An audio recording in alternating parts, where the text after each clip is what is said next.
तो इंग्लैंड और न्यूजीलैंड के बीच भैया गाबा के मैदान पर गदर मचने वाली है और आपको पता है कि महत्वपूर्ण मुकाबला है। दोनों ही टीमों के लिए बड़ा जरूरी मुकाबला है क्योंकि इंग्लैंड टीम एक तरफ चाहते हैं कि भाई साहब दो महत्वपूर्ण अंक उनको मिले, ऑस्ट्रेलिया से वो कंपीट कर रहे हैं, नेक टू नेक चल रहा है मामला, और वहीं पर फिर न्यूजीलैंड टीम है जो दो अहम अंकों के साथ सेमीफाइनल के लिए क्वालिफाई कर देना चाहते हैं। और उसके बाद भैया अगर वो ये मुकाबला जीत गए ना तो कोई उन्हें रोक नहीं पाएगा, नंबर 1 पर भी वो कंफर्म अपने आप को कर लेंगे। तो ऐसे में न्यूजीलैंड टीम के लिए अहम मुकाबला, इंग्लैंड के लिए महा अहम मुकाबला, और भाई साहब जंग होने वाली है। दोनों टीमों की राइवलरी तो हम जानते हैं ना, 2019 ओडीआई वर्ल्ड कप कौन भूल सकता है। दोनों टीमों के पक्ष विपक्ष सब कुछ हम समझते हैं और मुकाबला कठिन है। तो भाई फैंटेसी टीम बनाने में मजा बहुत आएगा क्योंकि टॉप क्वालिटी टीम आपको क्रिएट करनी है। और चलिए एक ऐसा फैक्ट बताता हूं ना जिसको सुनकर आप खुद कहोगे कि भाई आज के बाद ना सिर्फ अगर कहीं फैंटेसी की हमें टीम्स देखनी है ना तो वो सिर्फ डॉक्टर क्रिक पॉइंट फैंटेसी है। क्योंकि देखो नो बकवास फालतू बातें नहीं कि आपको 1000 प्लेयर बता दूं आप खुद कंफ्यूज हो जाओ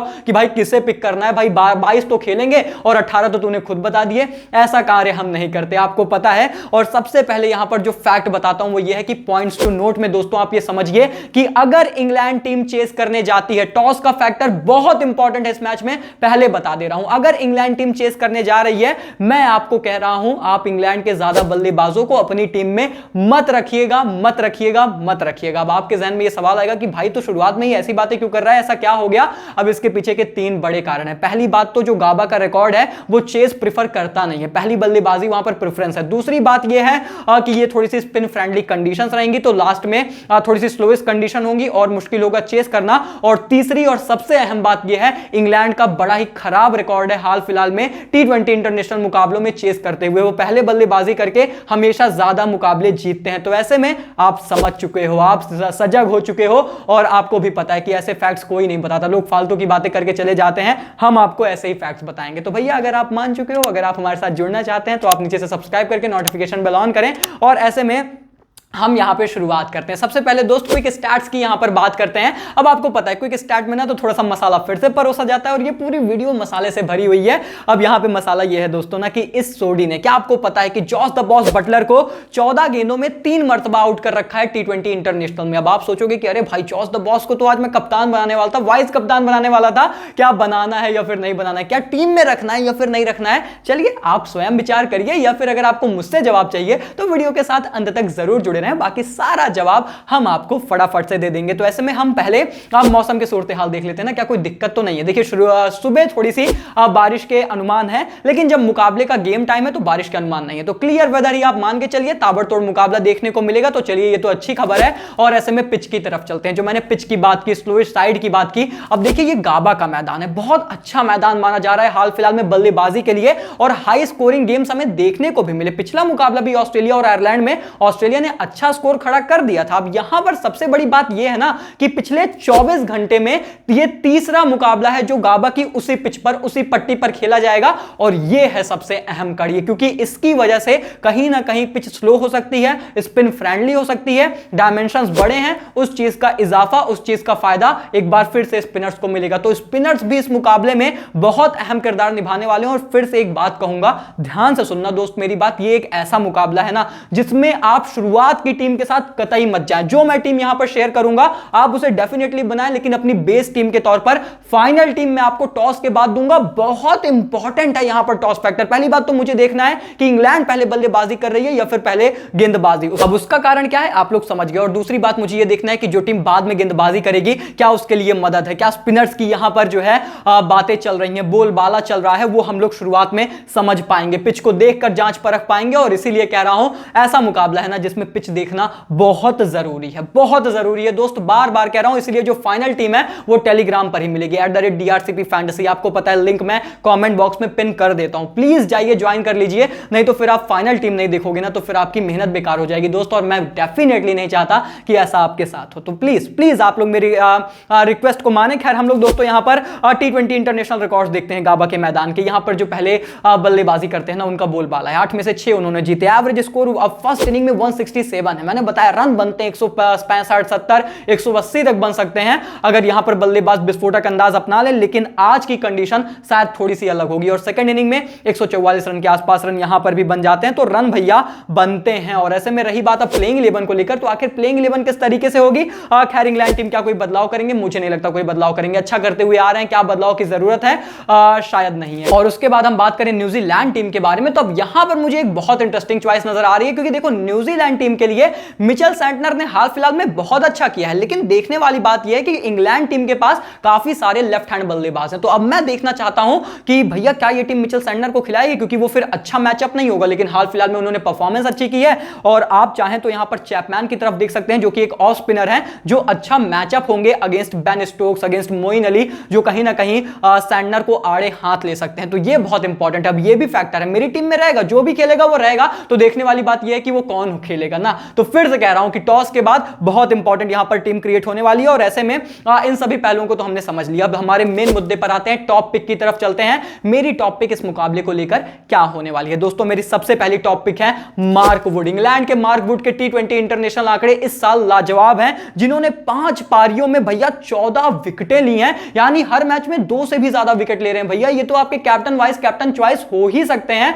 मैं तो कहता हूं इनको टीम में तो गलती से भी मत छोड़ना, रखना जरूर, टीम में रखना जरूर भैया। 20 ओवर में 14 विकेटें मायने रखती हैं। मार्क वुड बहुत बेहतरीन लय में है और ये तूफान मचा सकते हैं। और उसके बाद भैया मेरी दूसरी पिक डेवॉन कॉनवे अल्टीमेटली हो जाते हैं। उनके आंकड़े आपने देखे, भले उनकी थोड़ा सा मतलब वो ऐसा रहता है 19-20 चले ना चले, लेकिन फिर भी मैं कहता हूं डेवॉन कॉनवे अच्छे खिलाड़ी हैं। पिछला मुकाबला शायद उतना सही नहीं गया था, लेकिन आज अच्छा कर सकते हैं, तो आप इनके साथ जरूर जाएं। और उसके बाद दोस्तों बेन स्टोक्स। अब बेन स्टोक्स के अगर आप आंकड़े देखोगे न्यूजीलैंड के अगेंस्ट T20 इंटरनेशनल में, तो उतने अच्छे नहीं है, लेकिन भाई साहब आंकड़े ही सब कुछ नहीं होते, कुछ चीजें गट फील से काम करती है। मेरी गट फील है कि बेन स्टोक्स इस मुकाबले में अच्छा कर सकते हैं। सबसे बड़ी बात यह है हाल फिलहाल में मिडिल ऑर्डर में खेल रहे हैं, टीम स्लॉट इन कर रही है, मौका दे रही है। मुझे लगता है परफॉर्मेंस का टाइम है, और न्यूजीलैंड से तो इनके स्पेशल रिलेशन है, आपको पता है, थोड़ा सा फैमिली का भी मैटर आ जाता है, तो वहां पर ये स्पेशल परफॉर्मेंस करके दिखा देते हैं। तो बेन स्टोक्स मेरे मोस्ट वैल्यूएबल प्लेयर आज के लिए होने वाले हैं। एटलीस्ट अभी तक तो मैंने यही डिसाइड किया, बाकी टॉस के बाद ही देखूंगा कि क्या पता बहुत स्पिनर्स को मदद मिल रही है तो फिर मैं उस तरफ भी झुक सकता हूं, या फिर पेसर्स को मदद मिल रही है,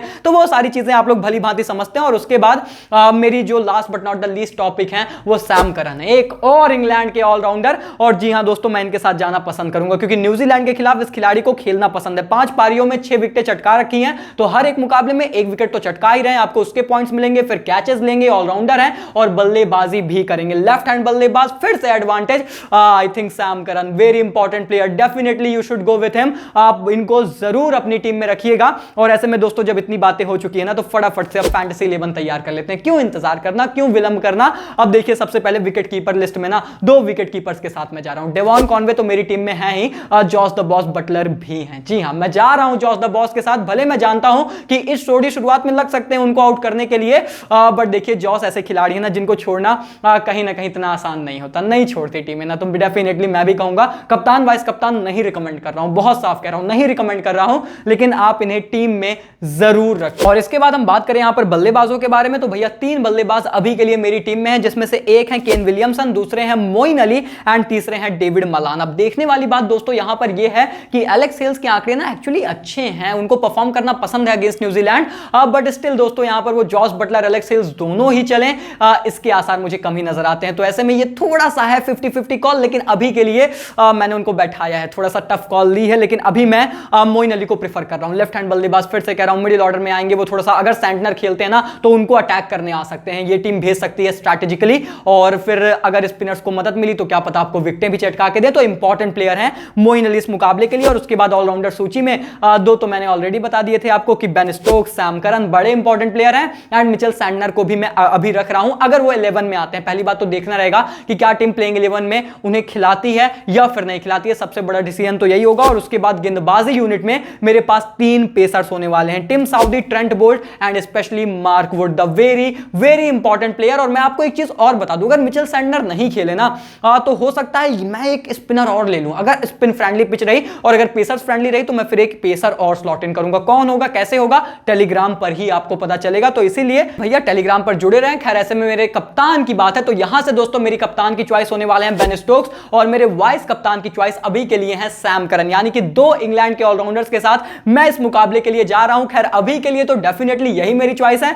बाकी आगे देखना रहेगा कि कैसी कंडीशंस होती हैं, उस हिसाब से मैं फाइनल कॉल देने वाला हूं। लेकिन दोस्तों ऐसे में ये रही आज के इस ताबड़तोड़ मुकाबले की मेरी ताबड़तोड़ फैंटेसी टीम। बाकी इसके बाद हम बात करें यहां पर प्रेडिक्शंस के बारे में फटाफट से। हमारी जो 3 क्विक प्रेडिक्शंस हमेशा रहती हैं उनमें पहली प्रेडिक्शन ये है कि स्पिनर्स 3 या फिर 3 से अधिक विकेटें चटकाएंगे। जी हां, जो भी स्पिनर्स हम पिक करेंगे या फिर जो भी प्लेइंग 11 के स्पिनर्स होंगे वो विकेटें चटकाएंगे। ये मैं आपको बता दूं, क्योंकि कुछ भी हो यार, स्लोएस्ट साइड तो हो ही जाएगी और वो बड़ी बाउंड्रीज मदद करेंगी स्पिनर्स को। तो स्पिनर्स को ध्यान में रखिएगा इस मुकाबले में जनाब, बस यही आपसे कह रहा हूं, बार बार कह रहा हूं। और उसके बाद मेरी दूसरी प्रेडिक्शन ये है कि दोनों ही टीमों के जो सलामी बल्लेबाज हैं उसमें से कोई एक पावर प्ले के अंदर आउट हो जाएगा, चाहे फिर वो इंग्लैंड के हो चाहे वो फिर न्यूजीलैंड के, वो आउट हो ही जाएंगे। इसीलिए देखो मैं तो दोनों टीमों में से मतलब दोनों नहीं पिक कर रहा हूं, दोनों ओपनर्स मैं कतई नहीं पिक कर रहा हूं, एक ही के साथ जा रहा हूं। अब वही बात है, वो सही भी हो सकता है गलत भी हो सकता है, लेकिन ये है कि नहीं चलेंगे, इसमें कोई संदेह नहीं है। और उसके बाद मेरी तीसरी प्रेडिक्शन ये है कि मार्क वुड ना 2 या फिर 2 से अधिक विकेट चटकाएंगे। जिस तरीके के आंकड़े आपने देख लिए हैं, मुझे लगता है ये विकेट चटकाएंगे, डेफिनेटली विकेट चटकाएंगे। तो इनके साथ आप जरूर जाएं अपनी टीम में। और रही बात हमारी प्रेडिक्शंस की, तो कल 3 में से तीनों प्रेडिक्शन हमारी सही गई थी, 100% रेशियो था।